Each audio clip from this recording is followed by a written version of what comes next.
امتحان کی شب عاشور، غموں اور دکھوں سے نمودار ہونے والی صبح عاشور، اور اس کی غمگین اور اداس شام غریباں۔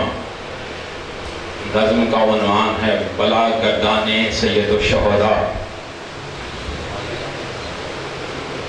شب عاشور ہے اور کربلا ہے، شب عاشور ہے اور کربلا ہے، گلستان نبی پر ہر بلا ہے۔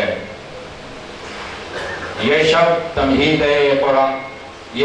تمہید قربانی کی شب ہے، وقار نوع انسانی کی شب ہے۔ یہ معراج وفاداری کی ہے رات، یہ معراج وفاداری کی ہے رات، سفر ہے کل یہ تیاری کی ہے رات۔ زمین پر ماہ و کوکب قبلہ روح ہیں، زمین پر ماہ و کوکب قبلہ روح ہیں، امام و مقتدی سب قبلہ روح ہیں۔ امام عصر کی جس پر جبیں ہے، امام عصر کی جس پر جبیں ہے، مقابل آسماں کے وہ زمین ہے۔ نگین خاتم دوش پیمبر، نگین خاتم دوش پیمبر، ید بیضائے آغوش پیمبر۔ جمال عاشق شبیر دیکھو، دعائے نیک کی تاثیر دیکھو۔ علی کے باغ کا صرف صحیح ہے، امامت جس پہ نازاں ہے یہی ہے۔ حسین ابن علی کی جان عباس، بنی ہاشم کی عز و شان عباس۔ ادھر اکبر کے رخ کا رنگ دیکھو، ادھر اکبر کے رخ کا رنگ دیکھو، ادھر قاسم کا شوق جنگ دیکھو۔ خوشی سے غنچۂ خاطر کھلا ہے، خوشی سے غنچۂ خاطر کھلا ہے، شہادت کا ابھی مژدہ ملا ہے۔ نہ ڈر ہے اعتماد نفس دیکھو، نہ ڈر ہے اعتماد نفس دیکھو، یہ سن دیکھو جہاد نفس دیکھو۔ حضور شاہ ہیں یہ استاد بچے، فدا ہونے پہ ہیں آماد بچے۔ نشان جعفر کے دو زینب کے پیارے، نشان جعفر کے دو زینب کے پیارے، کہ جن پہ آسماں تاروں کو وارے۔ وہ اوج معرفت کے نجم ظاہر، وہ اوج معرفت کے نجم ظاہر، بریر و مسلم و ابن مظاہر۔ نظر میں ہے یکتائے زمانہ، ہوئے ہیں جمع، نظر میں ہے تقاضائے زمانہ، نظر میں ہے تقاضائے زمانہ، ہوئے ہیں جمع یکتائے زمانہ۔ سر افراز زمین کربلا ہیں، یہ گل ناز زمین کربلا ہیں۔ بلند افلاق سے پایا ہے ان کا، بلند افلاق سے پایا ہے ان کا، خدا کا عشق سرمایہ ہے ان کا۔ گرستہ ہے وفور تشنگی ہے، مگر لو رب اعلیٰ سے لگی ہے۔ بظاہر ہیں گلے پژمردہ پیاسے، بظاہر ہیں گلے پژمردہ پیاسے، چمک اٹھے ہیں رخ صبر و رضا سے۔ کوئی ایسا نہ دیکھا نہ سنا ہے، یہ گلدستہ امامت نے چنا ہے۔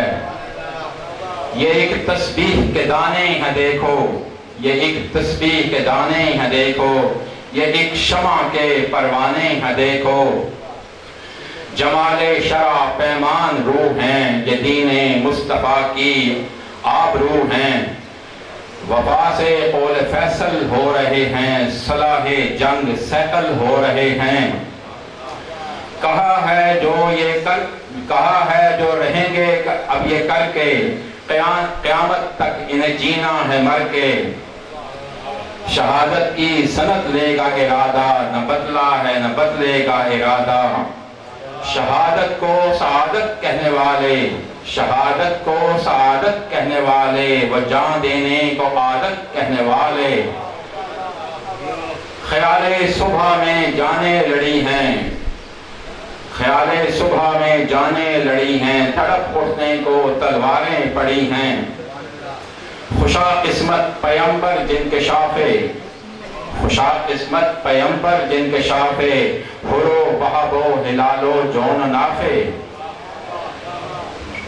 ابھی تسبیح کا ایک در نہیں ہے، سحر ہونے کو ہے اور ہر نہیں ہے۔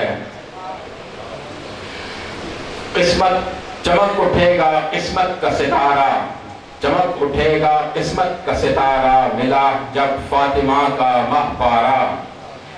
خوشا بخت رسا اے حر جاں باز، ہوئے تجھ پہ در باغ جناں باز۔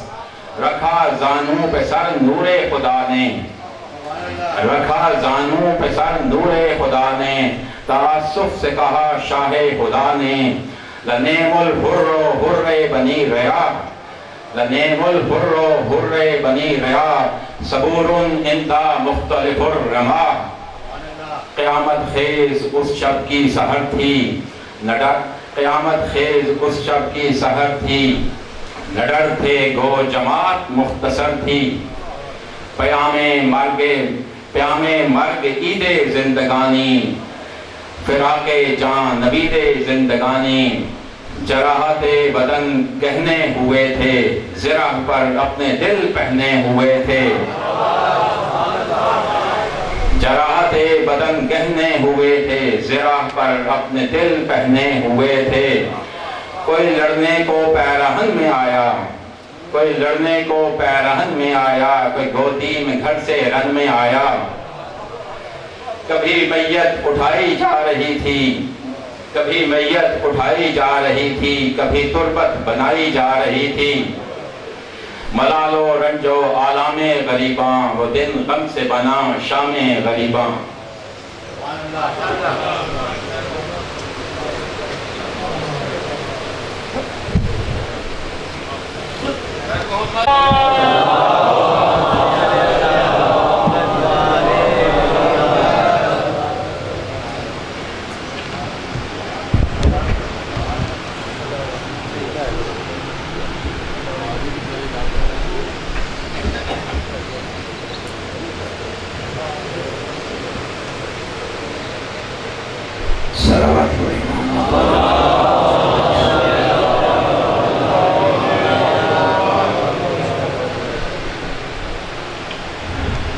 مجلس ادا کی مقبولیت کے لیے صلوات۔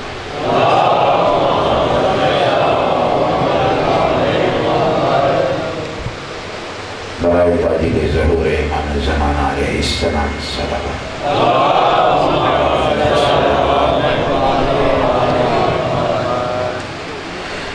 سید ظہیر الدین برہم کے سارے سوال۔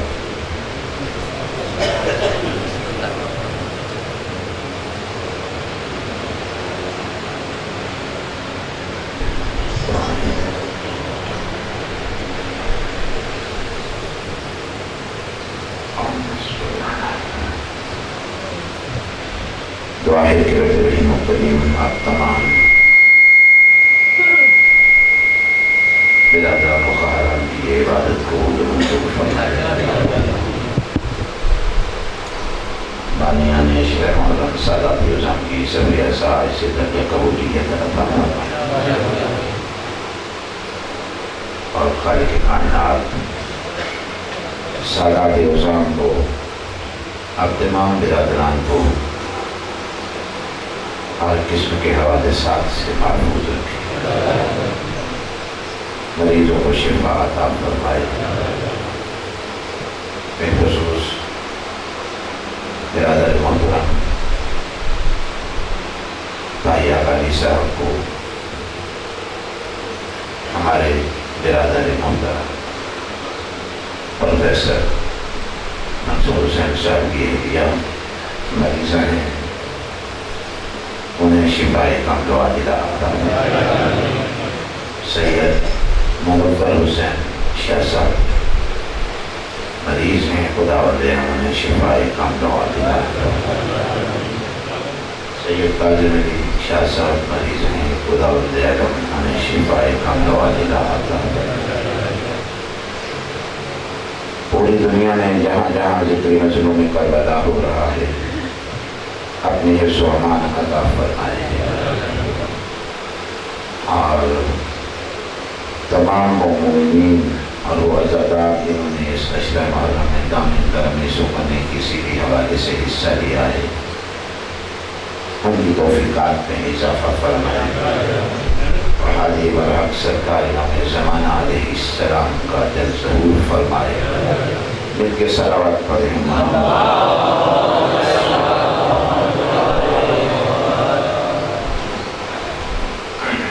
اعوذ باللہ من الشیطان الرجیم، بسم اللہ الرحمن الرحیم، الحمد للہ رب العالمین، الحمد والثناء لحق المعبود والسند المسجود وواجب الوجود الذي تفرد بالعدیة وتنزہ بالسبحانیہ،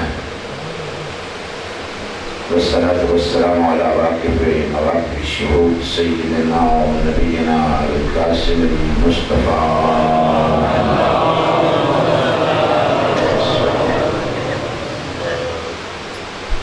وعلى آله الطيبين الطاهرين المنتجبين،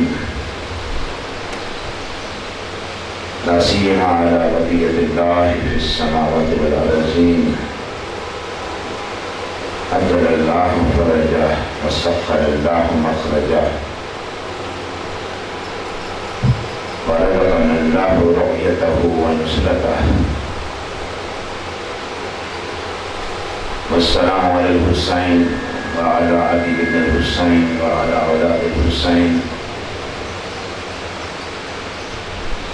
وعلى أصحاب الحسين وعلى أخت الحسين زينب وعلى أخي الحسين العباس، أما بعد، فقد قال الله تبارك وتعالى في كتابه المجيد والفرقان الحميد وهو أصدق القائلين وقوله الحق، بسم الله الرحمن الرحيم، إنما يريد الله ليذهب عنكم الرجس أهل البيت ويطهركم تطهيرا۔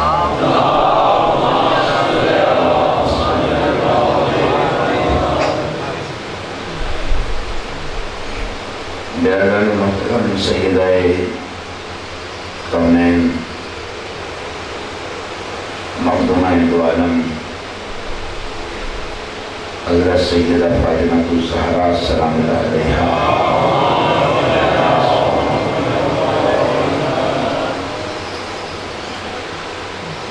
اس ساری دنیا میں وہ سلسلہ فیض الہی جو ہے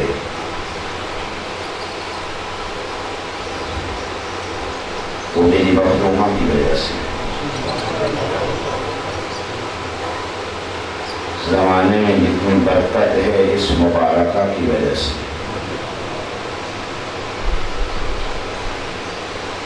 کیونکہ یہ وہ مخدومہ ہے، ایک فرمائش تھی چند درسوں کی تیسرے دن سے ہو رہی تھی، مگر میرے ذہن میں کچھ اور تھا۔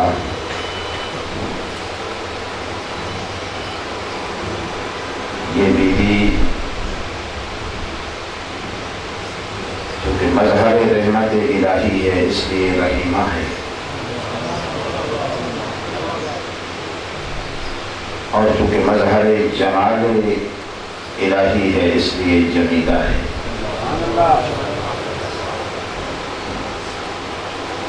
اور صاحب کمال و شرف ہے اس لیے شریفہ ہے، اور چونکہ بہر حاکم مستغرق ہے اس لیے عارفہ ہے، اور چونکہ انتہائی مہربان ہے اس لیے عطوفہ ہے، اور چونکہ صرف آفرینش کا موتی ہے اس لیے درگت البیضا ہے، اور چونکہ جزو رسالت ہے اس لیے بسعت المصطفیٰ ہے، اور چونکہ ہمسر علی ہے اس لیے کف مرتضیٰ ہے، اور چونکہ اس مادی دنیا سے بہت دور ہے، اس لیے زاہدہ ہے، اور کیونکہ ہر شر اور بدی سے دور اور ہر نیکی اور خوبی کا سر چشمہ ہے، اس لیے فاطمہ۔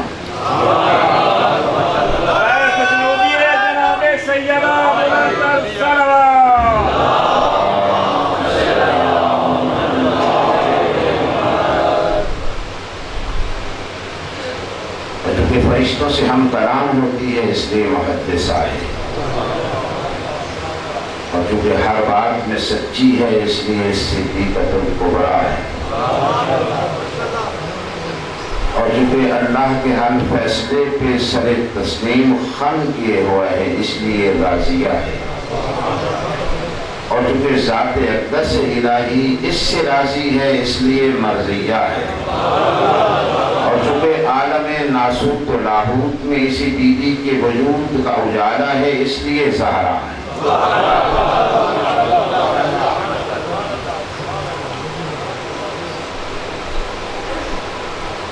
دنیا میں جس انسان کو کسی کو بھی کچھ بھی مل رہا ہے، بلا واسطہ یا بالواسطہ طور پر، اس بھیک کے پہنچنے کا جو وسیلہ ہے وہ میری مخدومہ ہے۔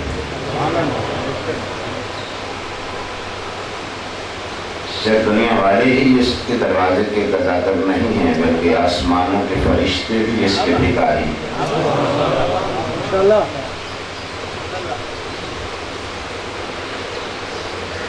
بلکہ جس حسین کو اپنی آغوش میں پرورش چڑھائے، وہ حسین فرشتوں کو پر دے دیتا۔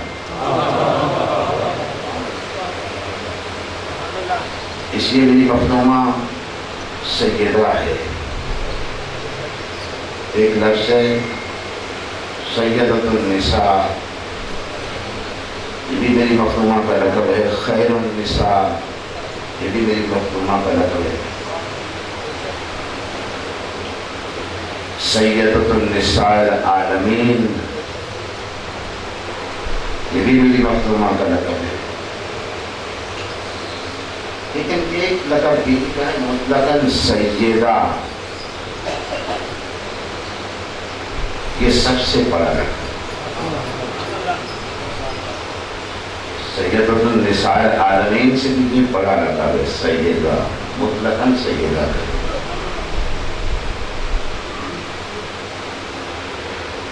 کیونکہ سیدۃ النساء العالمین میں قید ہے کہ عالمین کی عورتوں کی سردار ہے، لیکن جب مطلقاً لفظ سے سیدہ کہا جائے گا تو اس کا مطلب ہے کہ کائنات کے تمام مردوں عورتوں سب کی سردار۔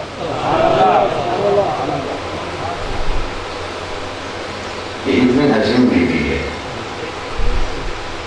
آج 9 محرم ہے اور فضائل کے حوالے سے آخری مجلس ہے۔ میرے ذہن میں تھا کہ میں 8 دنوں سے بی بی سیدہ صلوات اللہ وسلامہ علیہا کا ذکر کر رہا ہوں،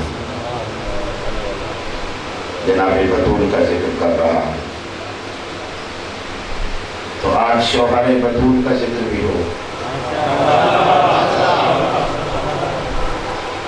اس کی عظمت اور شان بھی لوگوں کو پتہ چلنا چاہیے کہ وہ کون ہے۔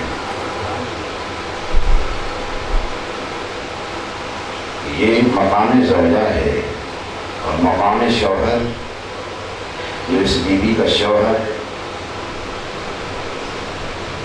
اس کے لیے رسالت مآب صلی اللہ علیہ وآلہ وسلم، بلکہ مقام فخر پہ رسالت مآب نے فرمایا اپنی بیٹی کو مخاطب کر کے بعد از تزویج فرمایا، بیٹی تجھے پتہ ہے جس سے تیرا ازدواج ہوا ہے وہ کون ہے؟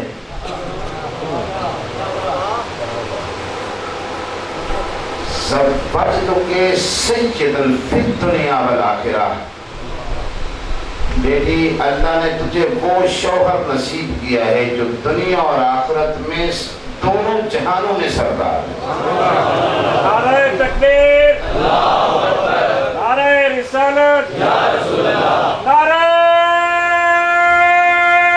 حیدری، آواز بلند صلوات۔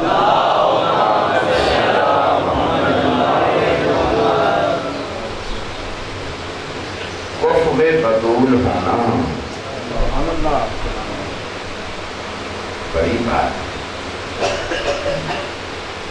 لوگ کہتے ہیں نا کہ ایسی فضیلتیں خارج گنوائی کی ہیں، 8 فضیلتیں اللہ نے۔ ایک صاحب نے کہا تھا کہ 8 فضیلتیں اللہ نے علی علیہ السلام کو ایسی عطا فرمائی ہیں کہ ان میں سے ایک بھی اگر مجھے حاصل ہو جاتی دنیا و مافیہ سے میرے لیے بہتر۔ وہ 8 انہوں نے گنوائی ہیں، ان میں سے ایک انہوں نے یہ فرمایا کہ علی علیہ السلام کا ایک امتیاز یہ ہے کہ رسول اللہ نے انہیں بیٹی عطا کی۔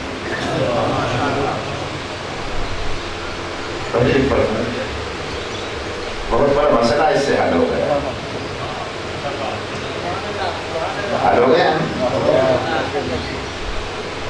وہ خود فرما رہے ہیں کہ یہ امتیاز ہے، خاصہ ہے امیر المومنین، یہ خصوصیات گنوائی ہیں 8۔ خاصہ کی تعریف کیا ہے؟ خاصت الشیء لا توجد فی غیرہ، کسی چیز کا خاصہ اس چیز کو کہتے ہیں جو اس کے غیر میں نہ پایا جائے۔ جب وہ خصوصیات گنوا رہے ہیں اور ان میں سے ایک خصوصیت امیر کائنات کی تزویج جناب سیدہ گنوا رہے ہیں کہ علی کی یہ خصوصیت ہے کہ رسول اللہ نے انہیں بیٹی دی ہے، تو نتیجہ خود بخود سامنے آ جاتا ہے کہ رسول اللہ کی کوئی دوسری بیٹی نہیں ہے۔ محمد وعلی محمد صلوات۔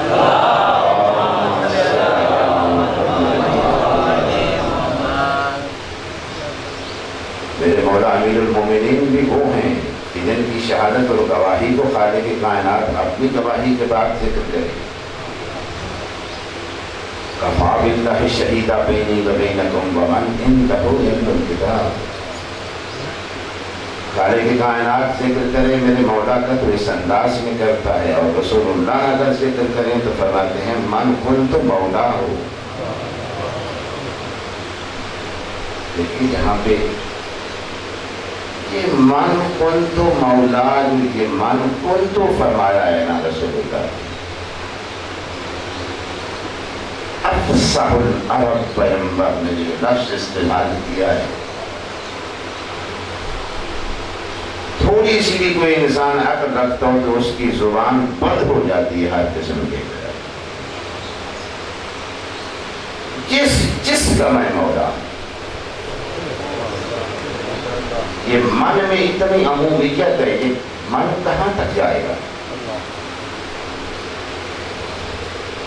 کہاں تک مولا ہے رسول اللہ؟ وَمَا أَرْسَلْنَاكَ إِلَّا رَحْمَةً لِلْعَالَمِينَ۔ من میں عمومیت اتنی ہے کہ فرق، یعنی نتیجہ یہ نکلتا ہے کہ رسول اللہ عالمین کے مولا ہیں اور علی بھی عالمین کے مولا ہیں۔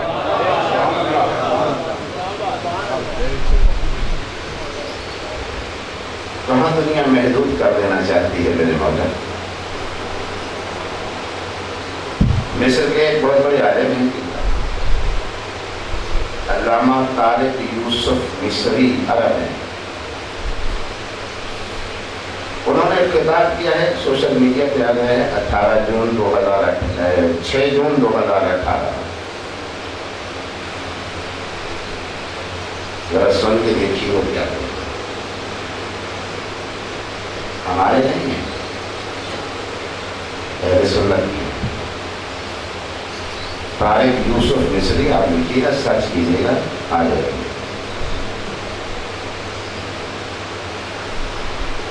خطاب کا آغاز کرتے ہیں وہ، میرا دل چاہتا ہے کہ ان کی خطاب کا ایک اقتباس آپ کو سنا دیں۔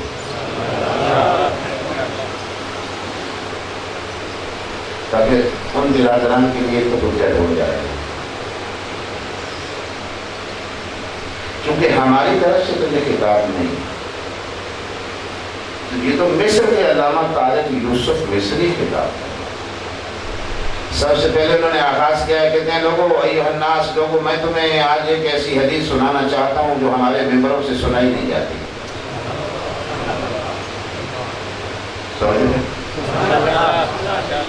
بلکہ انہوں نے لفظ استعمال کیا من المہد الی اللحد، یہ حدیث تو مہد سے لحد تک آپ کو نہیں سنائی ہی نہیں ہے، نہ ہماری مسجدوں میں بیان ہوتی ہے، نہ ہمارے جمعہ کے خطبوں میں کبھی بیان ہوئی ہے، نہ کبھی کسی کانفرنس میں یہ بیان ہوئی ہے۔ وہ کہتے ہیں میری سمجھ میں نہیں آتا ہے، حدیث وہ ہے کہ جو صحیح مسلم میں بھی ہے، سنن ابن ماجہ میں بھی ہے، سنن ترمذی میں بھی ہے، مسند، چار کتابیں انہوں نے نام دیے ہیں، میں تو صرف گنوا رہا ہوں، مسند احمد ابن حنبل میں بھی ہے، اور تاریخ کی دیگر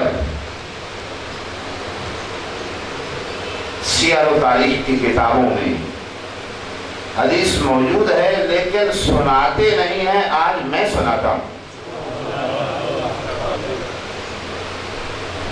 پھر جہاں سے انہوں نے شروع کیا ہے کہ نبی کریم نے آخری حج کیا اور حج کر کے واپس آ رہے تھے، اور ایک صحرا تھا، وہاں پہ ایک ڈھلان تھی پہاڑوں کے درمیان میں، اس کا نام تھا غدیر قوم۔ آج ان کی زبان سے سنا، آج اپنی زبان سے نہیں، آج انہوں نے فرمایا۔ وہاں پہ نبی کریم پہنچے اور سرور دو عالم نے پورے قافلے کو روکا اور فرمایا ایھا الناس نطق عینی، مجھے اللہ نے ایک خبر دی ہے، خبر مجھ تک پہنچا دی گئی ہے، اننی اوشک ادعو فاجیب، ان قریب میرا بلاوا آنے والا ہے اور میں دنیا سے جانے والا ہوں۔ فانا مسئول، اور مجھ سے بھی قیامت کے دن سوال کیا جائے گا، وانتم مسئولون، اور سوال تم سے بھی کیا جائے گا، فماذا انتم قائلون، تو بتاؤ اب تم کیا کہتے ہو؟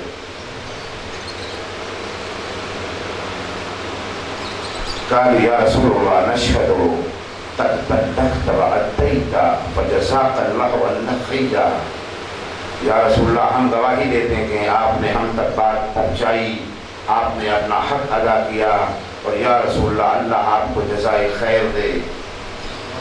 توجہ ہے؟ اس کے بعد نبی کریم نے فرمایا اشہدون اللہ الہ الا اللہ، کیا تم گواہی دیتے ہو کہ اللہ ایک ہے؟ وإنی رسول اللہ، اور میں اللہ کا رسول ہوں سچا، وأن الجنت حق، اور جنت حق ہے، والنار حق، اور جہنم حق ہے، وأن الساعة آتیۃ لا ریب فیہا، اور قیامت آنے والی ہے جس میں کسی قسم کا کوئی شک و ریب نہیں ہے، وَأَنَّ اللَّهَ يَبْعَثُ مَن فِي الْقُبُورِ، اور اللہ قیامت کے دن سب مردوں کو قبروں سے اٹھائے گا، انہیں زندہ کرے گا۔ اس کی گواہی تم دیتے ہو؟ قالوا بلا یا رسول اللہ، یا رسول اللہ ہم گواہی دیتے ہیں۔ تو پھر سورہ احزاب کی 6 آیت پڑھی رسول اللہ نے۔ وہ سورہ احزاب کی 6 آیت کون سی ہے؟ النبی اولیٰ بالمؤمنین من انفسہم، میرا نبی ہر مومن پر اس کی جان سے زیادہ حق رکھتا ہے۔ یہ بہت بڑی بات ہے، ہر انسان پر رسول اللہ اس انسان سے زیادہ حق رکھتے ہیں۔ وہ اپنی ذات پہ اتنا حق نہیں رکھتا جتنا رسول رکھتا ہے۔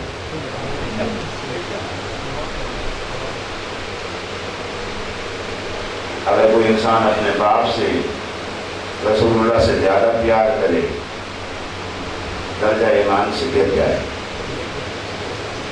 اگر اپنی ماں سے زیادہ پیار کرے رسول اللہ سے زیادہ، اپنے بھائیوں سے، اپنے بیٹوں سے، اپنی زوجہ سے، اپنی اولاد سے، اپنے عشیرہ و اقربا سے، اپنے مال و اسباب سے، اپنی زمین و جائیداد سے، اپنی یہ پورا قرآن کا ترجمہ کر رہا ہوں.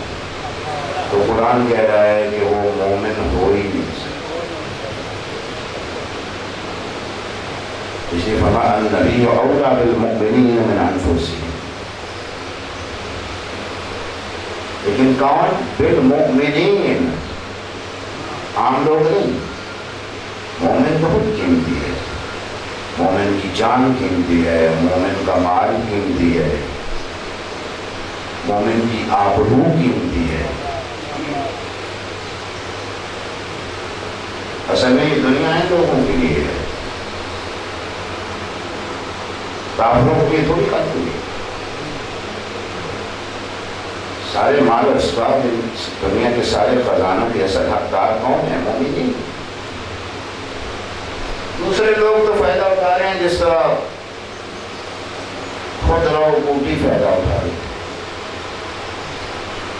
پانی ایک خاص پودے کو دیا جاتا ہے، کھاد ایک خاص پودے کو دی جاتی ہے، لیکن ساتھ دوسری جڑی بوٹیاں اور خود رہو پودے وہ فیض حاصل کر جاتے ہیں. تو کافروں اور مشرکوں اور منافقوں کا فیض اٹھانا اور خود رو بوٹیوں کی طرح بدلنا اصل میں اس کائنات کی ساری نعمتیں اور سارے خزانے مومنین کے لیے ہیں. تو مومنین کی جان اور اس کا مال اتنا قیمتی ہے، اور قرآن کہہ رہا ہے کہ ہم کہہ رہے ہیں کہ مومنین کی جانوں پر ان سے زیادہ حق میرا رسول رکھتا ہے.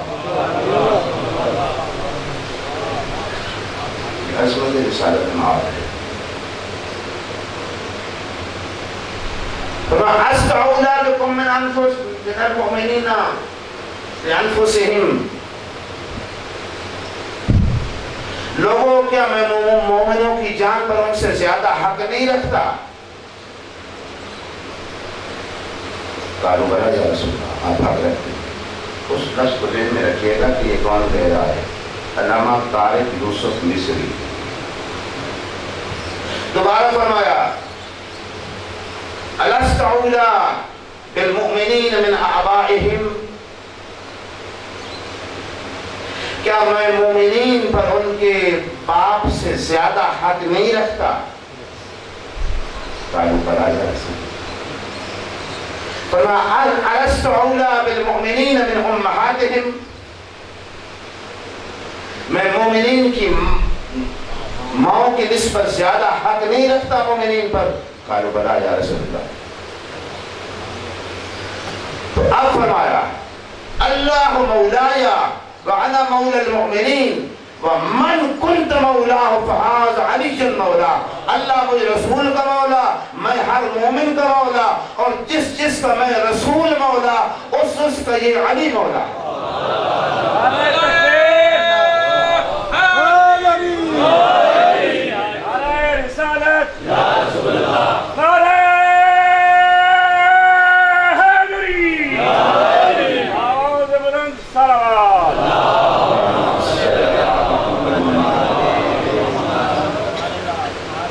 اس کے بعد علامہ فرماتے ہیں کہ طارق یوسف نبی کریم نے جو ہاتھ پر رکھ کی دعا کی اور فرمایا اللہم والمن والاہ، اے اللہ جو علی سے پیار کرے تو اس سے پیار کر،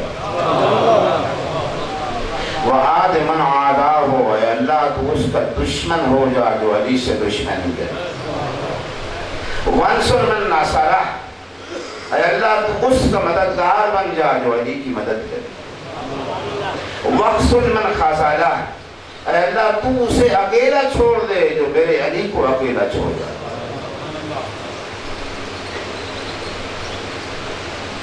اگلے جملے میں تو انہوں نے جھنجھوڑ دیا ہے، مجھے بھی جھنجھوڑ دیا. طارق یوسف نے اگلا جو جملہ کہا ہے اس میں فرماتے ہیں یہ رسول اللہ جو فرما رہے ہیں کہ اے اللہ جو علی کی مددگار بن جائے تو اس کے مددگار بن جائے، جو اسے تنہا چھوڑ دے تو اسے تنہا چھوڑ دے۔ تو اے امت اسلامیہ، میں طارق یوسف تم سے یہ سوال کرتا ہوں، حل ننصر علیًا ام نقصر علیًا؟ کیا ہم نے علی کی مدد کی یا علی کو تنہا چھوڑا؟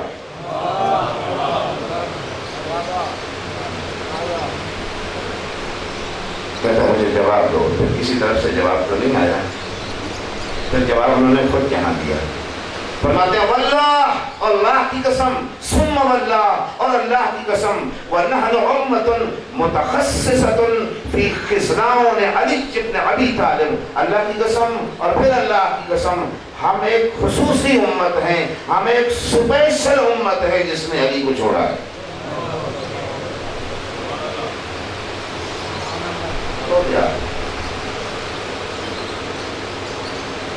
متخصصة، امت متخصصة، وہ امت جس نے تخصص کر رکھا ہے۔ تخصص کا ترجمہ انگلش میں کریں تو سپیشلائزیشن۔ ہم امت ہیں جس نے سپیشلائزیشن کر رکھی ہے، علی کو تنہا چھوڑیں۔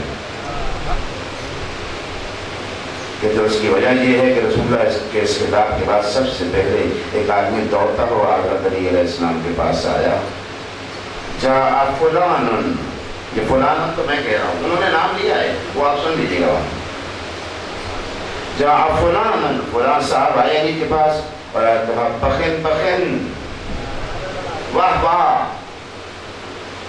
بخن کا معنی کیا ہے؟ مبارک کہہ جاتا ہے۔ بخن کا مطلب مبارک نہیں ہوتا، بخن کا مطلب واہ واہ، بخن بخن واہ واہ۔ یا ابن ابی طالب، اے علی ابن ابی طالب، اصبحت وامسیت مولاي ومولا كل مؤمن ومؤمنہ، یا علی آج سے تو آپ میرے بھی مولا ہو گئے اور ہر مومنہ اور ہر مومن کے مولا ہو گئے ہیں۔ کہتا ہے کہ اس نے جو ہے لفظی بیعت کی لیکن بعد میں توڑ دی۔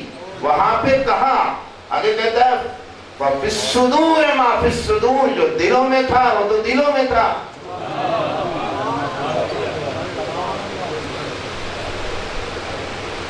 ایک سوال طارق یوسف نے کیا ہے، ایک سوال میں کروں آپ سے، خود سے بھی اور آپ سے بھی، نہیں پہلے خود سے پھر آپ سے۔ النصر علی ام نقصر علی، ہم نے علی کی مدد کی ہے یا علی کو اکیلا چھوڑا؟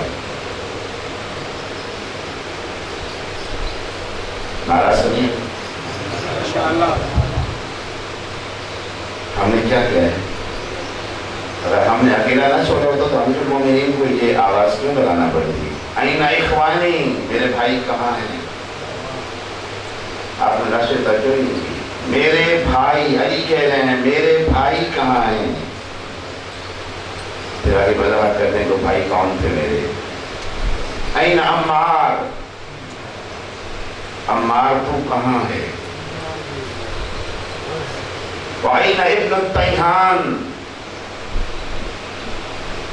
ابن تیحان تو کہاں ہے؟ وَأَيْنَ ذُو الشَّهَادَتَيْن، نجل بلاغہ، ذو الشَّهَادَتَيْن تو کہاں ہے؟ اور میرے بھائیو، آج علی کو تمہاری ضرورت، کہاں ہو میرے بھائیو؟ علی کہہ رہے میرے بھائیو۔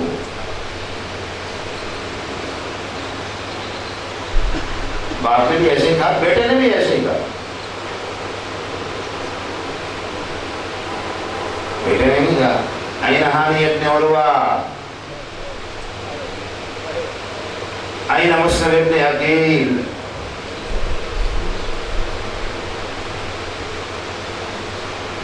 دو چار لفظ کہنا چاہتا ہوں، اس لیے میں اگلا لفظ نہیں کہتا، مسئلہ پڑ جائے گا۔ وہاں بیٹا کہہ رہا ہے آئینہ تم کہاں ہو؟ ادھر علی کہہ رہے ہیں میرے بھائیو تم کہاں ہو؟ ہم نے علی کی کہاں تک نصرت کی. جو خط میرے مولا نے عثمان بن حنیف کو لکھا اپنے گورنر کو بصرہ میں لیتے، عثمان لكل معموم إله إمام يستسيء بنوره. ہر معموم کے لیے امام ہوتا ہے جس کے نور سے وہ، جس کی وجود سے وہ روشنی اور نور حاصل کرتا ہے.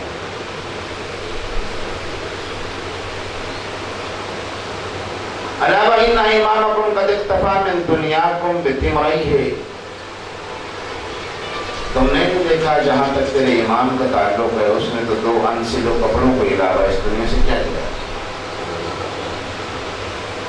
تمرین سے انسلہ، 2 چادریں، ایک تہمت کے طور پہ ایک اوپر لپیٹی ہوئی ہے. وہ علی کی زندگی کے حرام میں گزر گئی. وَمِن تُعْمِهِ بِقُرْسَيْهِ، اور 2 جو کی خشک روٹیوں کے علاوہ. أَلَا وَلَا تَقْدِرُونَ عَلَى ذَلِكَ. اور عثمان بن حنیف، مجھے پتا ہے کہ تم اس پہ قدرت نہیں رکھتے، وَلَكِنَّ عَلِيٌّ، لیکن علی کی مدد کرو، علی کی اعانت کرو، علی کی نصرت کرو. مولا کیسے کریں؟ بِوَرَعٍ وَاجْتِهَادٍ وَعِفَّةٍ وَالسِّلَاحٍ. پاک دامنی کو اختیار کر کے علی کے ناصر بن جاؤ، تقوی اختیار کر کے علی کے مددگار بن جاؤ، عفت اختیار کر کے علی کے مددگار بن جاؤ، صراط مستقیم پہ چل کے علی کے مددگار بن جاؤ. میرے مولا ہم سے یہ چاہ رہے ہیں. ہم اپنے امام، ہمارے زمانے کے امام ہیں نا، ہم اپنے زمانے کے امام کے لیے کتنے عمار رکھتے ہیں، کتنے ذو الشہادتین رکھتے ہیں، کتنے ابن التیہان رکھتے ہیں، کتنے ابو ذر غفاری رکھتے ہیں. یہ خود بن سکتے ہیں یا نہیں بن سکتے؟ دائرہ امکان سے کیا خارج ہے؟ کتنے حامی ابن عروہ بن سکتے ہیں اور کتنے مسلم ابن عقیل بن سکتے ہیں، اور کتنے سعد قیس ابن سعد ابن عبادہ بن سکتے ہیں،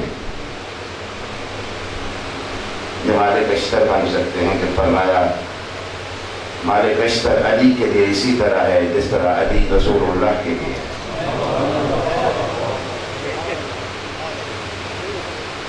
اب یہ تو معصوم نہیں ہے نا. مالک اشتر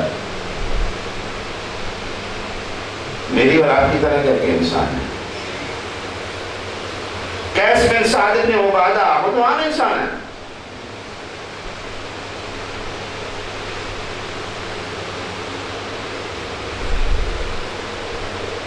شام کی طرف کا اس طرف کا ایک بادشاہ تھا جس نے لوگوں کو خریدنا شروع کیا.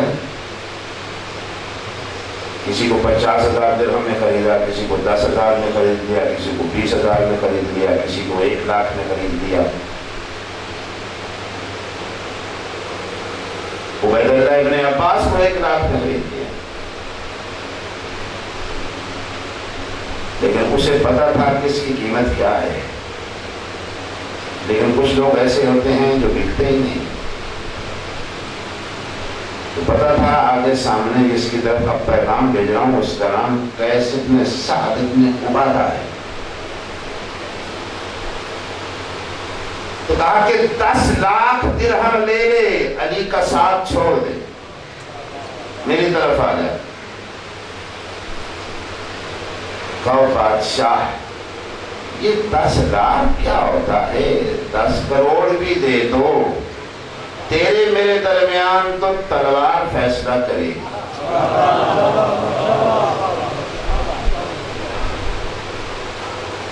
مدینہ کے انصاری ہے نا. اس نے کہا کہ یہاں نہیں بک رہا، قیمت بڑھا دیتے ہیں.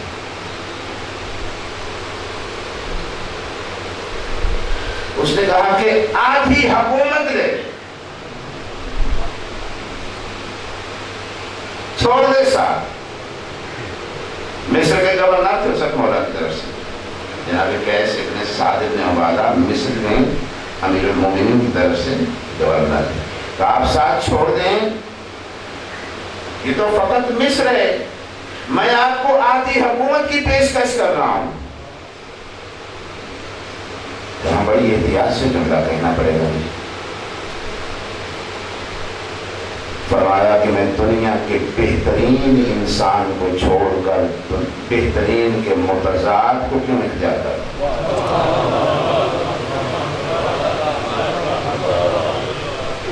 توجہ فرمائیں۔ این اخوانی، میرے بھائی کہاں ہیں؟ حل ننکوہی، ابھی تک مجھے جملہ اس کا میرے کانوں میں گونج رہا ہے، طارق یوسف مصری کا، حل ننصر علیًا ہم نقصر علیًا، ہم نے علی کو چھوڑ دیا ہے یا علی کا ساتھ دیا ہے؟ واللہ ثم واللہ نحن امة متخصصة فی خذلان علی ابن ابی طالب۔ صرف نعرے لگا لینا، صرف واہ واہ کر لینا، صرف دعویٰ کر لینا، کوئی دلیل بھی تو ساتھ ہونا، کوئی عمل کی جھلک بھی تو ہونا، جس سے ثابت ہو کہ ہم واقعی علی کے چاہنے والے ہیں، علی کے ماننے والے ہیں۔ کیونکہ امیر کائنات کو اس کے نبی فرما رہے ہیں کہ ابھی تک لوگوں کی سمجھ میں اگر 2-3 اشرے اور پڑھ کے وضاحت کروں کہ یہ رسول نے فرمایا کیا ہے کہ من کو تو مولا اللہ کی قسم میں پھر بھی مطمئن نہیں ہوگا اور نہ حق ادا ہوگا۔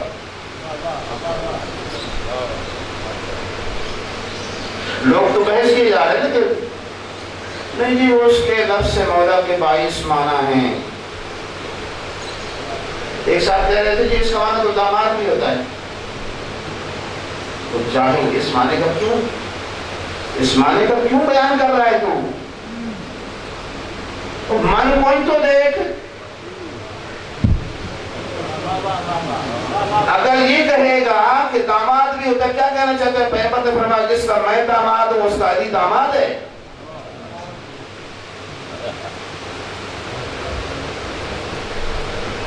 ایک میڈیا پہ بیٹھا کہہ رہا تھا کہ مولا کا معنی تو غلام بھی ہوتا ہے، تو چاہے رسول اللہ نے ایسے معنی کا راستہ روکے جب کہا من کون تو کیا افسر العرب ہے، یعنی نبی فرما رہے ہیں جس کا میں غلام ہوں اس کا یہ غلام ہے، اور بنتا ہی نہیں ترجمہ، کوئی قرینہ ہی نہیں، تو کیوں بیان کیے جا رہا ہے؟ وہاں مکہ کی سرزمین پہ بیٹھ کے بیان کر رہا ہے۔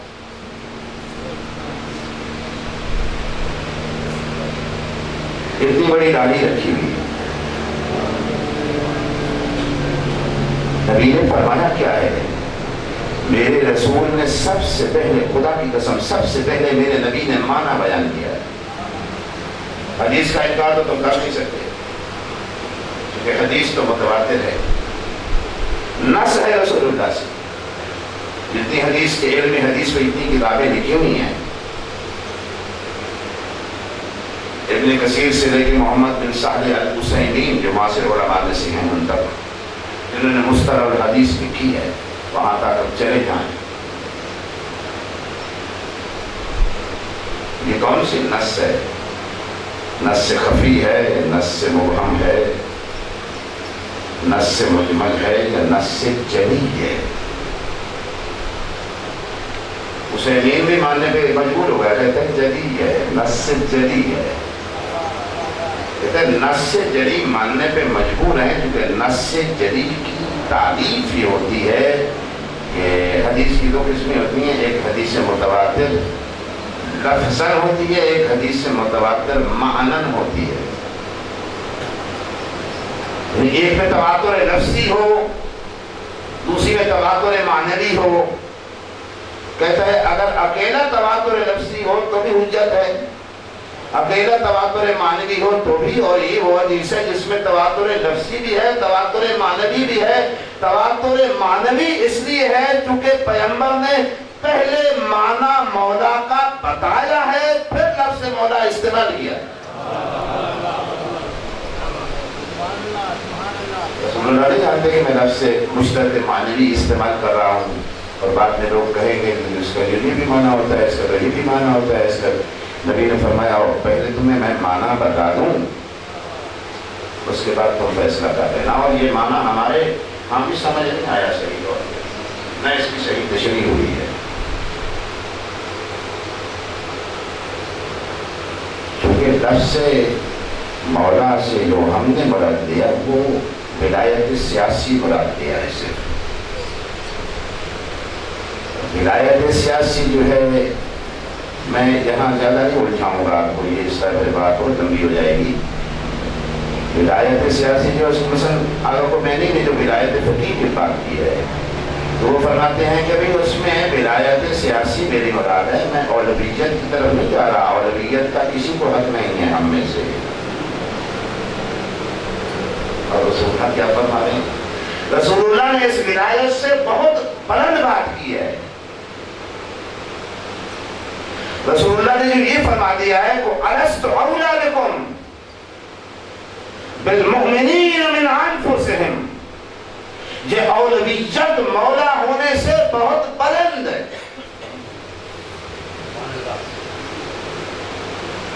پہلے اس اولویت کو ان کی کتابوں سے ثابت کیا جائے. آپ نے قبول کیا ہے کہ رسول اللہ نے یہ فرمایا کہ میں اولا ہوں.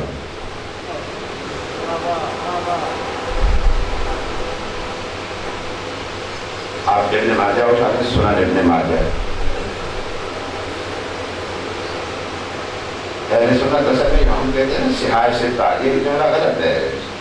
6 کتابوں کو صحیح نہیں مانتے، وہ صرف 2 کتابوں کو صحیح مانتے ہیں، باقی کو سنن کہتے ہیں. سنن ترمذی، سنن ابی داؤد، سنن نسائی، سنن ابن ماجہ. لیکن ناصر الدین البانی نے سلسلہ احادیث صحیحہ جو لکھی ہے کتاب، اس میں اس نے یہ کیا ہے کہ سنن ابن ماجہ کو لے کے اس میں جو صرف صحیح حدیثیں سی انہیں الگ کر دیا ہے اور اس کا پھر نام لکھا ہے صحیح سنن ابن ماجہ. اب وہ کتاب صحیح ہو گیا، صحیح اور غیر صحیح کو الگ کر دیا ہے. اور جو صحیح ابن ماجہ انہوں نے بنائی ہے اس میں یہ لفظ موجود ہیں کہ نبی نے کس طرح سے پہلے معنی بتایا اور بعد میں لفظ استعمال کیا. برا ابن عازب، یہ ابن ماجہ کی عبارت ہے. برا ابن عازب رسول اللہ کے صحابی ہیں. وہ عرض کرتے ہیں رسول اللہ کے ساتھ ہم آئے سفر حج سے، اقبلنا مع رسول اللہ فی حجتہ التی حجہ، اس حج سے جس میں رسول اللہ نے حج کی اور ایک ہی حج کیا رسول اللہ نے، اس سے جب ہم واپس آئے فنظر فی بعض الطریق، راستے میں کسی جگہ پہ رسول اللہ نے رکنے کا حکم دیا اور امر بصلاۃ جامعہ، اور کہا کہ نماز با جماعت ہوگی، اور وہاں پہ سارے لوگ اکٹھے ہو گئے. فأخذ بيد علي وقال هذا ولي من كنت مولاه وأنا أولى بالمؤمنين من أنفسهم. پیغمبر نے وہاں پہ کھڑے ہو کے امیر المومنین کا ہاتھ پکڑ کے، یہ پہلا جملہ میں بعد میں کہہ گیا، یہ پہلے فرمایا. ابن ماجہ لکھ رہے ہیں کہ رسول اللہ نے یوں پہلے معنی بتایا کہ کیا میں پر اولویت نہیں رکھتا، اور اس کے بعد فرمایا اگر میں تم پہ اولویت رکھتا ہوں تو پھر جس پہ میں اولویت رکھتا ہوں اس پہ علی، یعنی من کنت اولا بہی من نفسہی فعلی اولا بہی من نفسہ.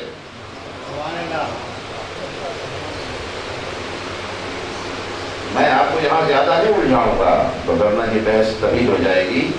بس میں ایک اشارہ اور کرنا چاہتا ہوں جس کے لیے میں نے آپ کو یہ بھی سہمت دی ہے، مالک آپ کو سلامت رکھے.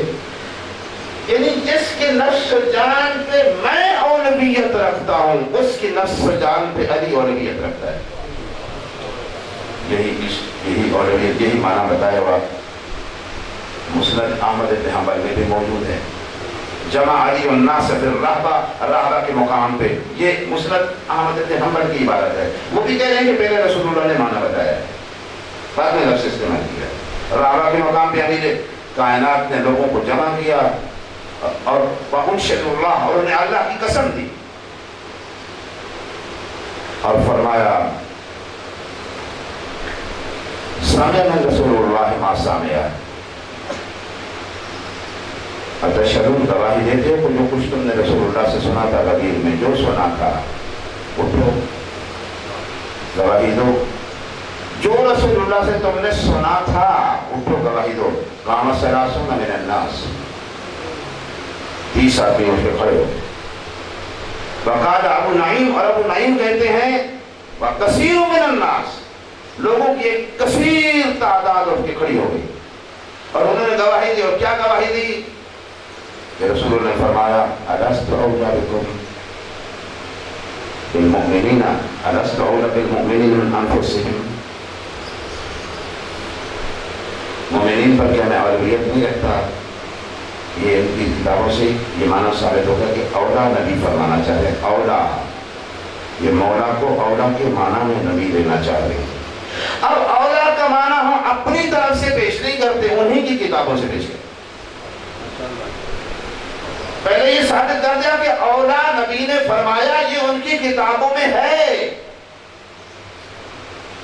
اب اولا کہتے کسے ہیں اس کی تفسیر ان کی کتابوں سے۔ تفسیر بیضاوی المتوفیٰ 961 ہجری، 661 ہجری، انہوں نے اس کا معنی لکھا کہ اولا سے کیا مراد، اولا سے کیا مراد، اولا کا کیا معنی، النبی اولا بالمؤمنین، سورہ احزاب کی 6 آیت کی تفسیر کرتے ہوئے النبی اولا بالمؤمنین من انفسہم، فرماتے ہیں ان یحکم فیہم بما یشاء من حکم، اولا کا مطلب ہے کہ جو بھی حکم رسول فرما دے اس حکم کا بجا لانا ہر مومن پہ واجب ہے، خواہ اس حکم کا تعلق دنیا سے ہو یا آخرت سے ہو۔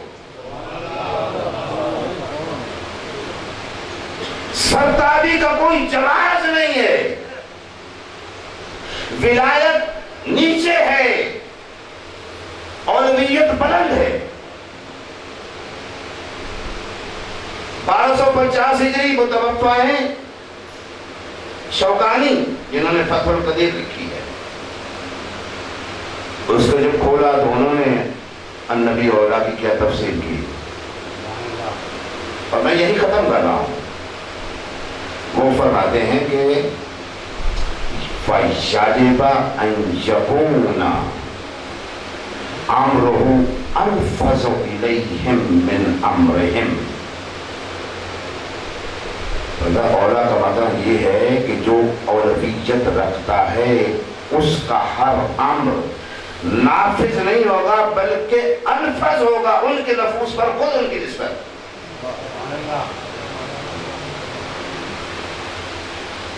مسند ابن احمد ابن حنبل نے اپنے مسند میں جو اولا کا ترجمہ کیا وہ فرماتے ہیں اولا اعنی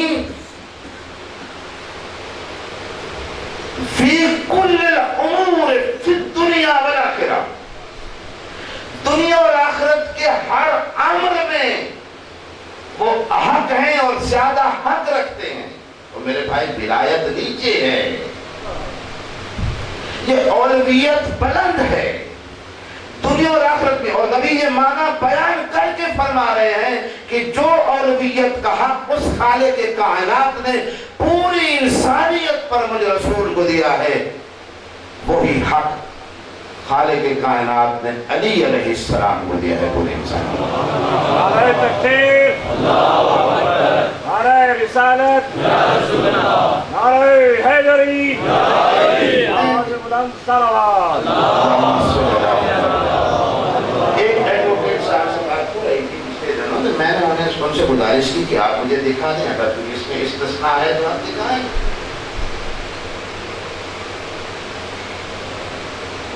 کسی کو رسول اللہ نے اگر نکالا ہے کہ نہیں اس کو چھوڑ کے باقی کے لیے علی مولا ہے، یا اس کو انصاف کو چھوڑ کے علی اولویت رکھتا ہے میری طرح، لیکن ان کو چھوڑ کے، اور اگر نہیں ہے تو اولا میں آپ کو بتاؤں جو مولا ہے نا، اکیلا مولا یا ولی ولایت رکھنے والا، اس کے لیے ضروری نہیں کہ وہ اولا ہو، لیکن اولا کے لیے ضروری ہے کہ وہ پہلے ولایت سیاسی بھی رکھتا ہو، ولایت دنیاوی بھی رکھتا ہو اور ولایت اخروی بھی رکھتا ہو۔ جب اولا بالتصرف کے لیے لازم ہے کہ ولایت سیاسی بھی ہو اور ولایت دنیاوی اخروی بھی کل الامور ہو، تو پھر آپ دکھائیں کہ استثناء دکھائیں، اور اگر استثناء موجود نہیں ہے تو پھر یہ کیسے مسئلہ حل ہوگا؟ میرے بھائی تو حل ہونے والا نہیں ہے۔ کھول کے کیا بیان کروں آپ کے ساتھ؟ مجبوری ہے، اور یہ پیغام تھا جو آپ دوستوں تک پہنچانا تھا۔ اگرچہ تھوڑا مشکل تھا اور بہت دقیق تھا، میں نے اس کو بہت کوشش کر کے مجمل بھی کیا ہے اور اسے آسان بنانے کی کوشش بھی کی ہے، پتہ نہیں میں کہاں تک اس میں کامیاب ہوا ہوں، لیکن دل چاہ رہا تھا کہ یہ میسج آپ تک پہنچے گی۔ چلو کسی حد تک 50% تک ہی اگر میں سمجھانے میں کامیاب ہو جاتا ہوں، اگر بات کسی کی سمجھ میں آ جاتی ہے، یا کوئی اگر اسی سوشل میڈیا پہ جا کے سرچ کر کے طارق یوسف کو ہی سن لیتا ہے، تو شاید کوئی مسئلہ کسی کے لیے حل ہو جائے۔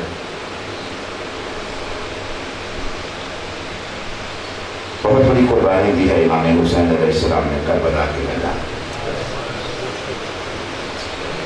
9 محرم کا دن ہے اور مجھے فون کر کے نے حکم دیا کہ آج آپ نے شبیہ رسول کے مسائل پڑھے،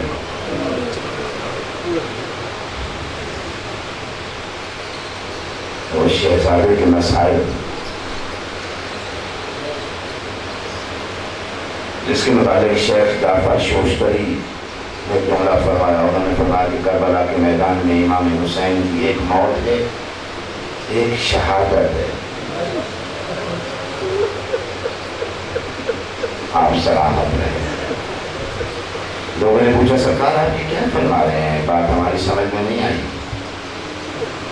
مجتہد بھی تھے، آیت اللہ تھے، اور مجتہد تو ہوتا ہے نا بغیر دلیل کی بات نہیں کرتا۔ تو شیخ فرماتے ہیں کہ جب شیخ سے پوچھا گیا کہ سرکار آپ کی بات ہماری سمجھ میں نہیں آئی، ایک موت ہے کربلا میں امام حسین کی، ایک شہادت ہے۔ فرمایا ہاں۔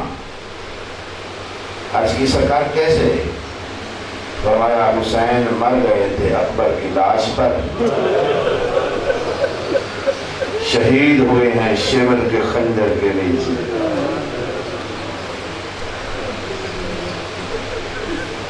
اور بغیر دلیل کے انہوں نے بات نہیں کی۔ بڑی مشکل شہادت ہے جس کا مجھے حکم ہوا ہے۔ آغا سید مرتضیٰ کاشمیری، عارف سید عارف، صاحب کرامات، ان سے جب سوال کہتے ہیں سرکار آپ فرمائیں کربلا کے میدان میں امام حسین علیہ السلام کی سب سے بڑی مصیبت کیا تھی امام کے لیے؟ فرمایا شہزادہ علی اکبر کی موت۔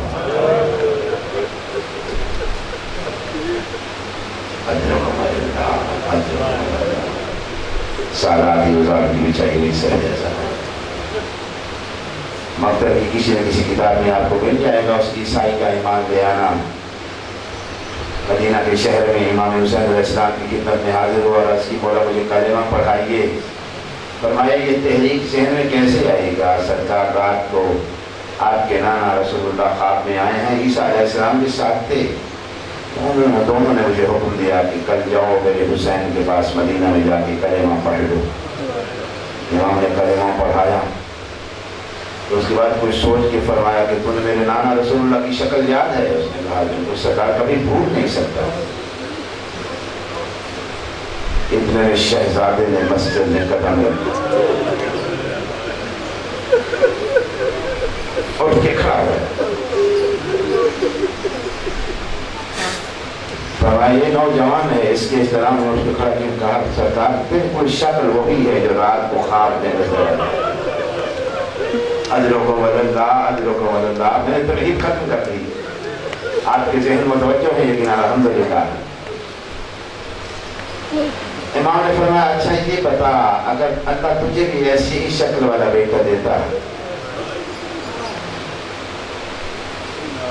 اور اگر اس سے کچھ ہو جاتا کہنے کا مولا میں تو مر جاتا.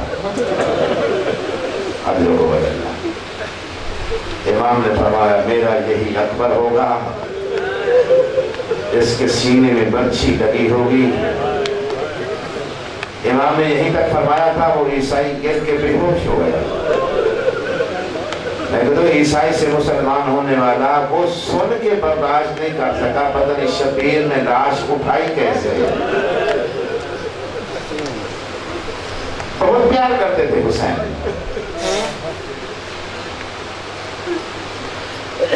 جناب ام لیلہ نے ایک مرتبہ دیکھ لیا تھا رات کے اندھیرے میں چولہے پہ چھپے ہوئے تھے. بی بی کی آنکھیں کھلی، فرمایا رات کے اس پہر میں کون ہے میرے اکبر کے چولہے پہ چھپنے والا ہے. فرمایا ام لیلہ کیا کروں، مجھے اکبر کے بغیر نیند نہیں آتی. کوئی ایسا چیز نہیں جو اس شہزادے نے مانگی ہو امام نے نہ دی ہو. شہزادہ خود بھی بہت سخی تھا، کریم تھا. شہزادہ کے ایک کا لقب ہے سنار، آگ والا. ہر سخی کے دروازے پہ عرب نے ایک آگ کی مشعل جلا کے دروازے پہ لٹکا دیتے تھے اور لوگ سمجھ لیتے تھے کہ وہ گھر ہے کہ جہاں سے کوئی بھوکا نہیں جائے گا، کوئی بھوکا ہے تو کھانا ملے گا اس کو. شہزادے کا لقب اس لیے تھا کہ کوئی شہزادہ اکبر کے دروازے سے نہ پیاسا خالی گیا نہ بھوکا. اور جب بھی شہزادے نے امام سے کچھ مانگا، راوی کہتا ہے مسجد میں بیٹھے ہوئے تھے مولا، شہزادے سامنے بیٹھے تھے، میں بھی بیٹھا تھا. شہزادے نے کہا بابا موسم نہیں ہے لیکن آج انگور کھانے کو جی چاہتا ہے. امام نے مسجد کے ستون کی طرف ہاتھ بڑھایا، ہاتھ واپس آیا تو ایک خوشہ انگور کا امام کے ہاتھ میں تھا. تو نہ بیٹا جی کھا گئے. میں نے کہا مولا بڑے ناز اٹھا رہے ہیں، بے موسم کے انگور دے رہے ہیں. میرا یہ کو بیٹا ہے جو بھی مانگتا ہے دے دیتا ہوں، کیونکہ ہو سکتا ہے کبھی کچھ مانگے حسین نہ دے سکے. سلامت رہو اچھا شبیہ رسول کے غم میں رونے والوں. خالق کائنات آپ کو کوئی غم نہ دکھائے اسی شہزادے کے صدقے میں. کربلا کے میدان میں سب سے پہلے یہ اس نے جہاد دینے آیا ہے. علماء مکتب نے اس کی ایک توجیہ بھی کی ہے کہ بنی ہاشم میں سب سے پہلے آ کر شہزادہ کیوں آیا ہے. ایک عالم نے توجیہ کی ہے، بڑی عجیب توجیہ کی ہے. وہ فرماتے ہیں شہزادے کے ذہن میں یہ بات تھی کہ اگر میں آخر میں جاؤں تو بابا کا کوئی سہارا ہی نہیں بچے گا، بابا مر جائے. پہلے جاتا ہوں تاکہ سہارا دینے کے لیے چچا عباس موجود ہوں. پہلے جاتا ہوں تاکہ سہارا دینے میرا بھائی قاسم موجود ہو. اسے سب سے پہلے آگے اجازت مانگ. فلما توجہ للحرب، جب شہزادے نے جنگ کی تیاری کی، سیدت نے طاؤس کا مقتل چند قدم اٹھائے تھے. امام نے فرمایا اکبر یوں نہ جا، خیمے سے ہو کے جا، ماں کو مل کے جا. چند قدم اور آگے اٹھائے تھے کہ پھر پیچھے سے آ گئے اکبر وہ بیمار بھائی سے بھی مل لینا. شہزادہ خیمے میں آیا، ماں نے مصلی بچھایا ہوا تھا، دعا کے لیے ہاتھ اٹھائے ہوئے تھے. کہہ رہی تھی اے یعقوب کو بچھڑا یوسف میں لانے والے، اے ہاجرہ کو بچھڑا اسماعیل میں لانے والے، خدا مجھے ایک بار تو اکبر کی زیارت کرا دے. قدموں کی چاپ ہوئی، میری مخدومہ نے پلٹ کے دیکھا، شہزادہ سامنے کھڑا تھا. کہا مالک تیرا احسان ہے، اتنے جلدی دعا قبول کر لی. شہزادے نے سر جھکا کے کہا اماں کچھ مانگنے آیا ہوں. کہا بیٹا مانگ، 18 سال سے ترس رہی ہوں، تو نے کبھی کچھ مانگا ہی نہیں، بیٹا مانگ. کہا اماں ہو سکے تو مجھے موت کی اجازت.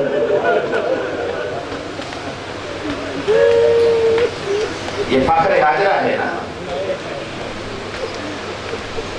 جناب حاجرہ نے تو گلے کے صرف داغ دیکھا تھا جہاں چھری پھری تھی، اسماعیل تو زندہ لوٹ آئے تھے۔ 3 دن بیمار رہ کے چوتھے دن مر گئی تھی۔ یہ وہ ماں ہے جس نے باغ کی زار کی۔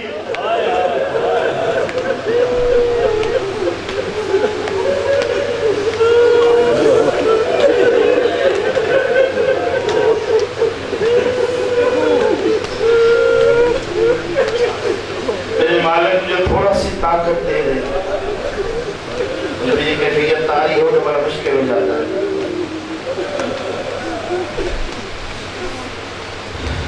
ماں نے کہا ایک مرتبہ میرے قریب آ، مجھے اپنا منہ چومنے دے۔ بیوی کے چاند آنسو گرے اکبر کے چہرے پہ۔ کہا ماں کیا برداشت نہیں ہوتا؟ کیا بیوی تھی؟ کہا اکبر تو جیسے لاکھوں اکبر زہرا کے بیٹے پہ قربان ہوا۔ اکبر کہتا یہاں سے اٹھ کے آیا بھائی کے خیمے۔ یہ روایت خود امام زید العابدین سے مولا فرماتے ہیں میں بے ہوش تھا، اچانک مجھے محسوس ہوا کوئی میرے پاؤں چوم رہا ہے۔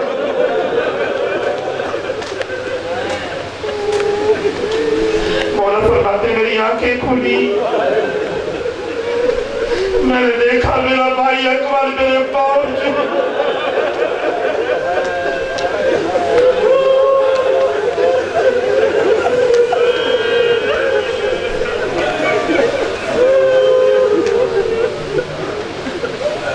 میں نے کہا بھائی کیا ہوا؟ کہا میں جا رہا ہوں دین اسلام پر قربان ہونے کے لیے۔ میں نے کہا اکبر تیری منزل ختم ہو گئی، میری منزل تو بہت دور ہے، مجھے ابھی کوفہ جانا ہے، وہاں سے شام جانا ہے بہنوں اور پھوپھیوں کے ساتھ۔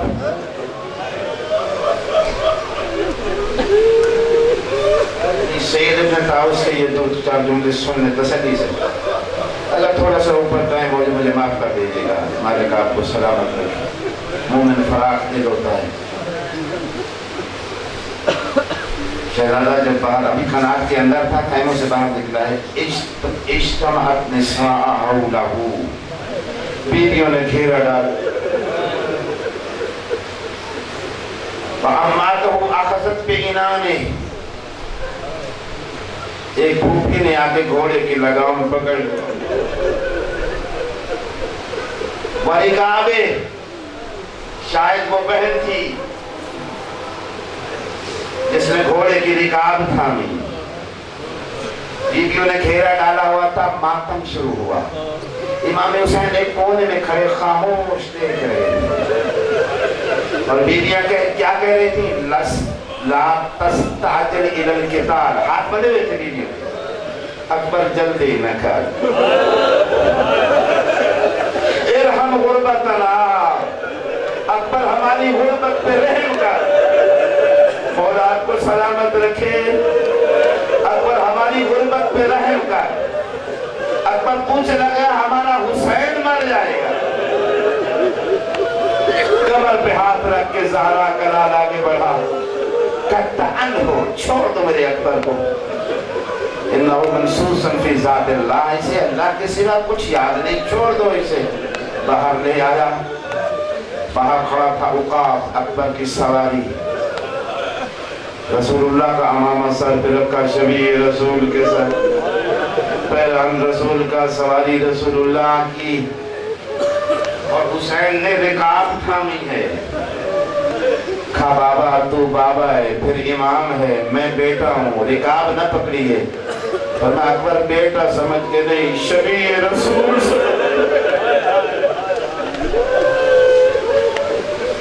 شہزادہ سوار ہوا، چند قدم چلا، قدموں کی چاپ ہوئی، پیچھے پلٹ کے دیکھا، امامہ کھول کے گلے میں آیا ہوا تھا، ہاتھ کمر پر رکھے ہوئے تھے، آہستہ آہستہ کہہ رہے تھے محلن محلا، اکبر تیز نہ چل، بات سن کے جا۔ شہزادہ روکا تو عجیب جملہ ہے، امام نے فرمایا پیچھے مڑ کے دیکھ، تیرا چہرہ دیکھنا عبادت ہے۔ کوئی تو شبیہ رسول ہے نا، تو جمال اللہ ہے، تو جلال اللہ ہے، تو شبیہ رسول ہے، ایک بار پھر چہرہ دکھا۔ کہا بابا کیا بھیجنے کو دل نہیں چاہتا؟ کہا نہیں، جا دین پہ قربان ہو جا، لیکن تو میرے درد کو سمجھ نہیں سکتا۔ تو ہوتا بوڑھا باپ، تیرا ہوتا جوان بیٹا، وہ مانگتا تجھ سے موت کی اجازت۔ سلامت رہو عزادارو۔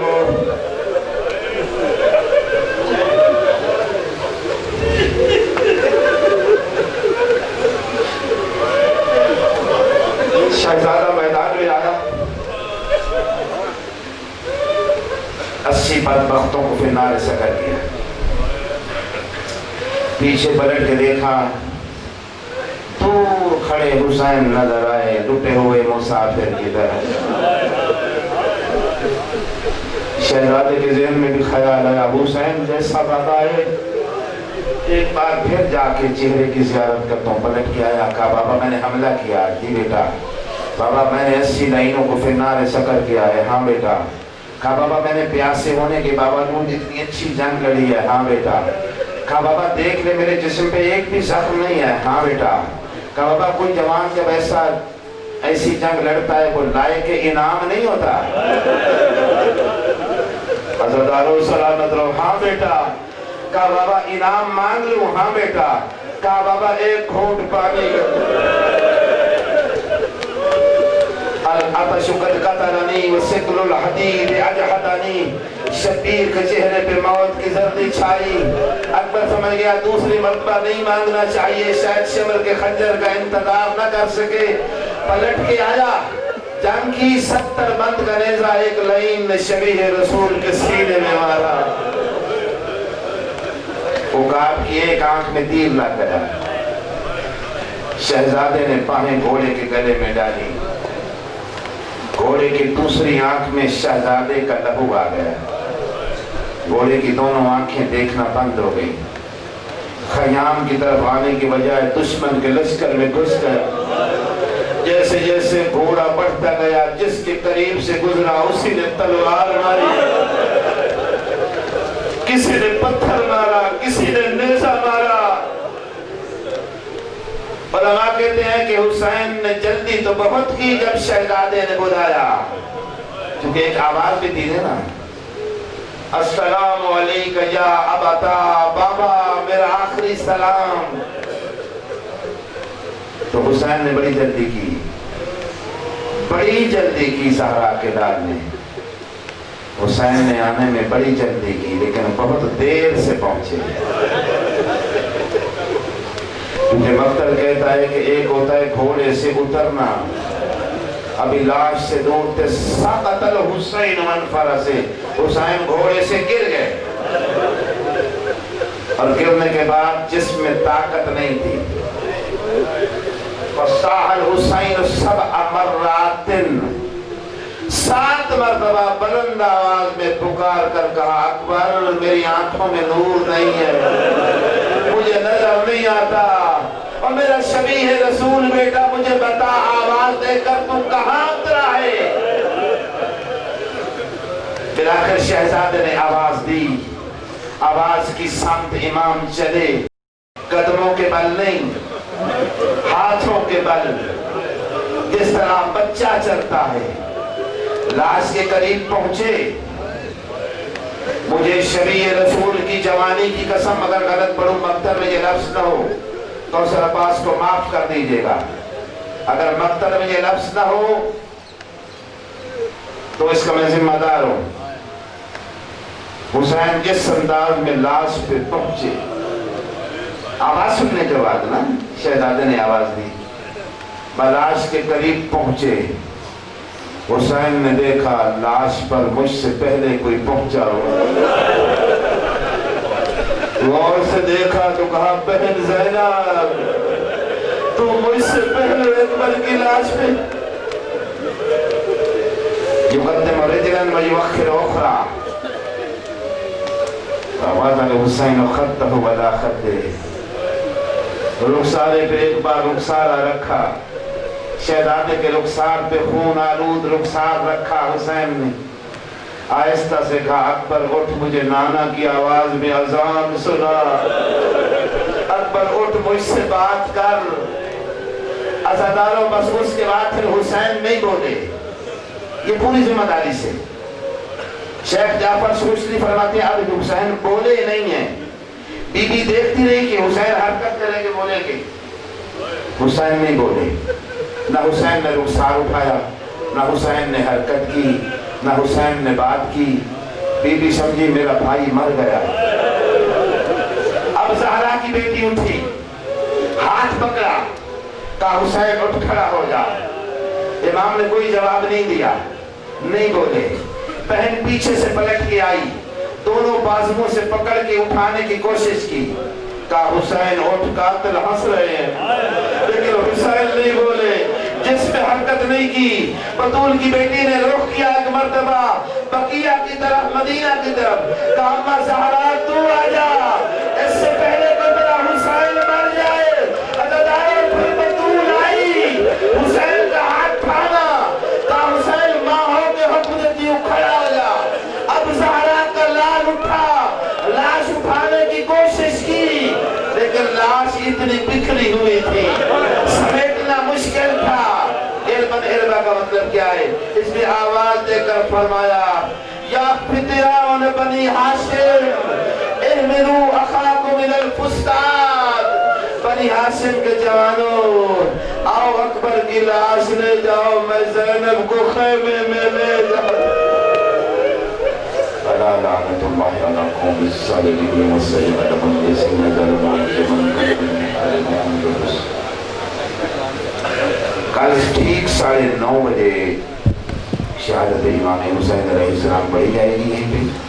کل روز عاشور کا جو وقت ہے وہ صبح 9:30 بجے انشاءاللہ العزیز مجلس جہاں بھی ہو، تو وقت کی پابندی کا خیال رکھیے گا۔ اللہم صلی علی محمد رب العالمین۔ مجلس ذرا قبول منظور فرما، بارگاہ برادران کے تمام شریک حاجات پوری فرما۔ ایک سب آنسو اور یہ نعرہ و صلوات فضائل مصائب صدق قبولیت السلام کو جل ضرور فرما۔ ربنا آتنا فی الدنیا حسنۃ وفی الآخرۃ حسنۃ وقنا عذاب النار انک علی کل شیء قدیر۔ صلی علی محمد۔